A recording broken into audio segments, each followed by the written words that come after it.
This is a bit of a no-no, notes, but I think sometimes there's a disclaimer about not only what you're going to hear about, but to know about the speaker in the moment that they're in for a moment.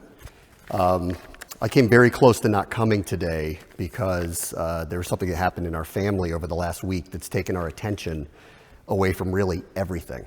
I don't know if you all have experienced that before, but we've had kind of a crisis.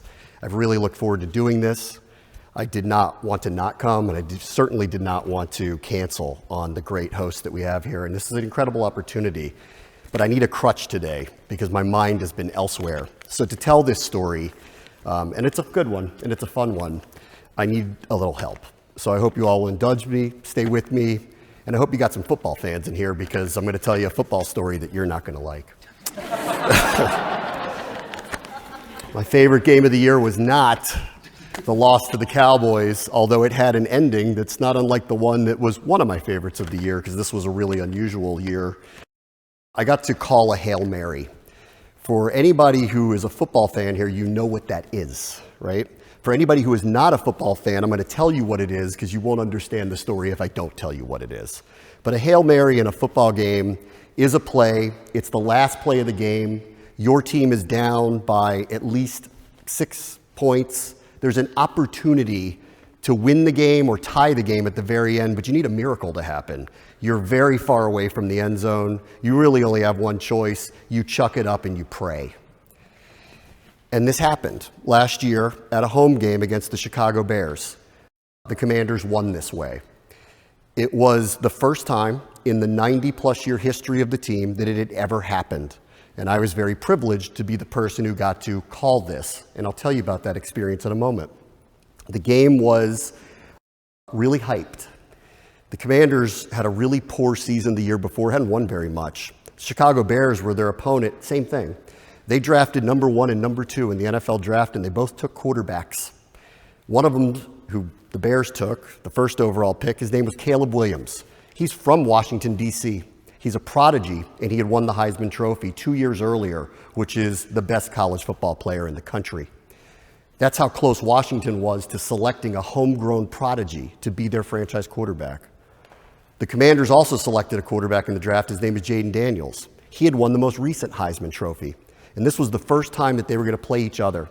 And because they both were having a turnaround season, one was 4-2 and the other was 5-2, CBS, the broadcast provider, decided to move this game into a national window, and they put their number 1 team on it, Jim Nantz and Tony Romo, to call this. This was unusual for these two teams because, well, they hadn't won very much. But all of a sudden, here they were in this national profile, and obviously the game, it paid off for them in the end. They had a moment of the year in the NFL. Here's what happened. The Bears scored, took their first lead with about 30 seconds to go. Washington got the ball back. Kick return goes nowhere. They have to go basically the length of the field to try to win. And again, they've never done that before in their lives. They have an incomplete pass. They have a complete pass. They get up near around midfield. And they're standing there. And, you know, when you're told when you do this job, you prepare for anything, I'll be honest with you, I was not prepared for a Hail Mary because it had never happened before, and you really don't know how you're going to react when it does. And Jayden Daniels is a very elusive player. He's a very athletic quarterback. So the Bears did not rush very many people at him because they just assumed he would escape. And they were right. He ran all the way to the right. He ran all the way to the left. The play took 12 seconds, which sounds like a short period of time, but it is double the amount of time that any NFL play ever takes, so it felt like a year. And he loaded up, and you'll hear me say, he's just got to let one go. And he chucks it. And the ball is up in the air, and it feels like it's forever because it goes 50 yards. There's 15 people standing on the goal line from both teams waiting for this thing to fall, and 99% of the time, it's either incomplete, intercepted, but it's not a touchdown. And every once in a while, because it's a Hail Mary, it happens. This one gets batted up in the air.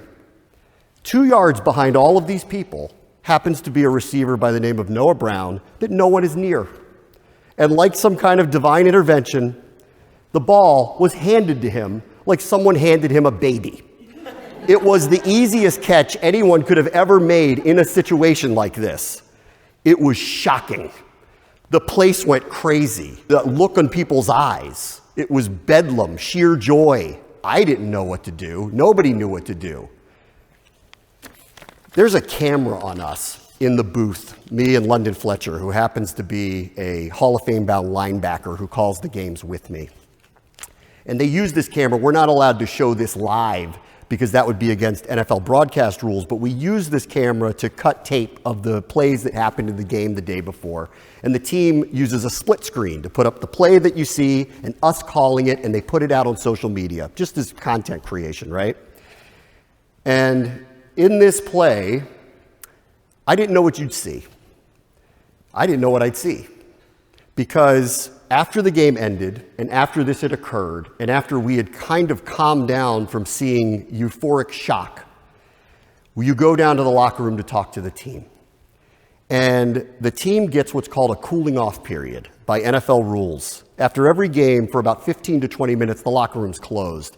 The team can talk, have their meetings, celebrate, cry, go to the shower, do whatever they need to do before they let the media in. So by the time we get down there, the doors are not open yet, and I'm still full of adrenaline. You can't believe what just happened. And all the reporters are lined up ready to go in and talk to the team. And one of the local reporters, I know all of them obviously, one of them turned to me and he said, "Bram, what was your call?" And I looked at him and I thought about it and I said, "I don't know. I couldn't remember it." It was like an out-of-body experience. And the weird part about that is that these moments, I know, because just today, Alexander Ovechkin broke an all-time goals record in the NHL. The calls that were made of that are going to go viral. They're going to be everywhere. People are going to see it. The person on the radio who called it, the person on television who called it, they're all going to be there everywhere. So I know inherently this is going to be everywhere. I don't know what I said. Not a word. But now I saw it for the first time the day later. And it goes something like this. I'm describing him running to the right. I'm describing him running to the left. You hear me say he's got to let one fly. There's a pause because the ball looks like it's never going to come down. Then you hear London scream, "Caught, touchdown." I then start maniacally screaming at an octave level that I didn't realize I could get to. I might as well have been an opera singer. I couldn't believe what had happened. At one point, I'm shaking my fists up at the sky. I'm just repeating myself over and over and over. And it was uniquely strange to watch yourself act in a way that you don't remember acting. One of the most unique days of my life. Then I started to wonder, is this good? Because it went everywhere. At last check, either the audio or the video versions of these were viewed over 10 million times. And I've been on air my entire career, and I've had moments that, do this, but I'm not the person who gets virality like that. So that was a new experience for me. And so I'm waiting to see, what do people think? Now you're being judged. Everybody's going to see this. And what reassured me, because all I'm doing is screaming, what reassured me was this part of it.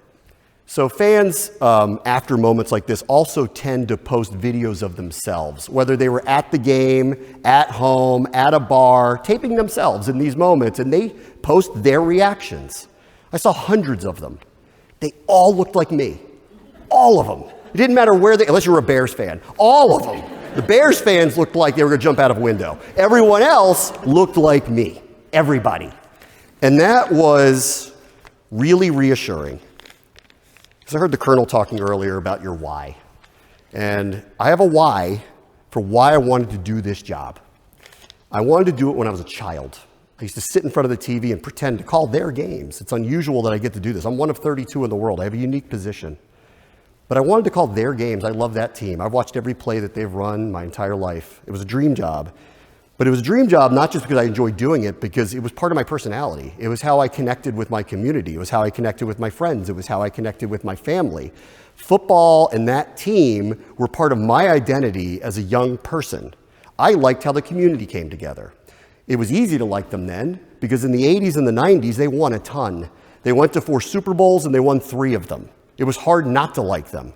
But the whole community was intertwined with them. In fact, there used to be this ongoing saying, and I thought it was true, that the way the Redskins played, their former name, on Sunday affected the mood of the city on Monday. And it was completely true. If they played really poorly, the city was down.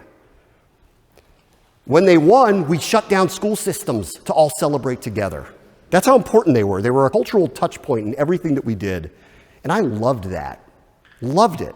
I loved that I knew everything about them. I loved that I could talk about them. I loved that I could relate about them. And if I ever got the opportunity to do what I'm doing, that's why I would do it, to connect with our community, to have shared reality. Things changed for the team and for me. In the 80s and 90s, they won a lot. It was a glory era for them.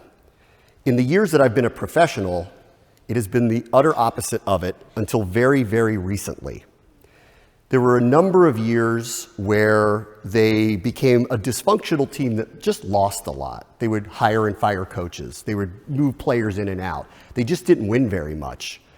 To make that point, they won 12 games this past season, and they went to the NFC Championship, a step away from the Super Bowl. They hadn't done that since 1991, either one of those things. They hadn't won a playoff game in 20 years until this year. They were a team that was mired in issues. And it was one thing that they were losing, but then things spiraled in a way that got embarrassing. The organization, even though I still loved them because they were the cultural touch point and I was either covering them or calling their games or whatever it may be, started to become the subject of subjects that you don't want attached to an NFL football team. They were being congressionally investigated for fraud, for workplace harassment. So it wasn't just losing any longer.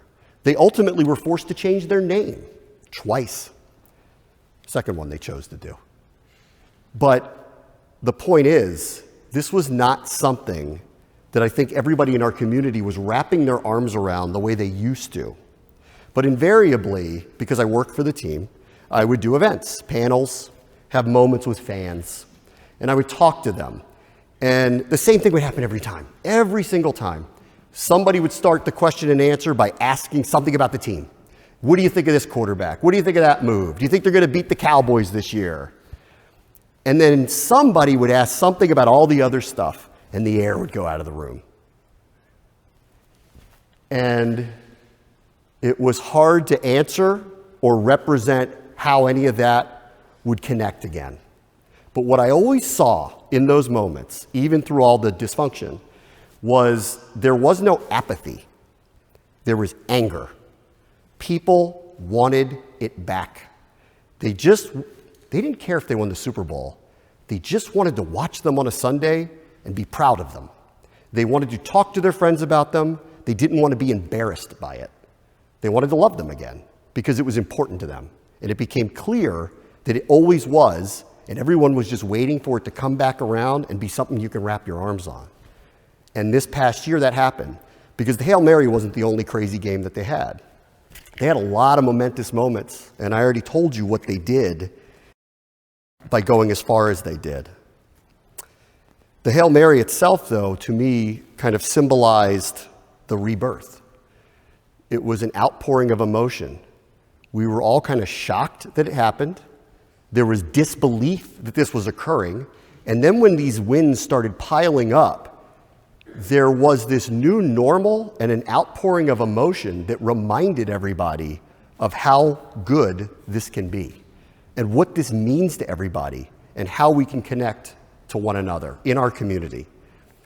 Back in the 80s and the early 90s, obviously there's no internet. It's a different world. We're all watching the same TV shows. We're all listening to the same radio stations, reading the same newspapers. So I feel like, and I know this is naive to say it this way, but there was just, people were more in line with the same narratives with one another. You could find alternative narratives if you wanted, but it was harder than it is now. That's not our media ecosystem now. Our media ecosystem, of course, is my algorithm, is not your algorithm, is not her algorithm. We're all typically not watching or sharing or doing any of the same things.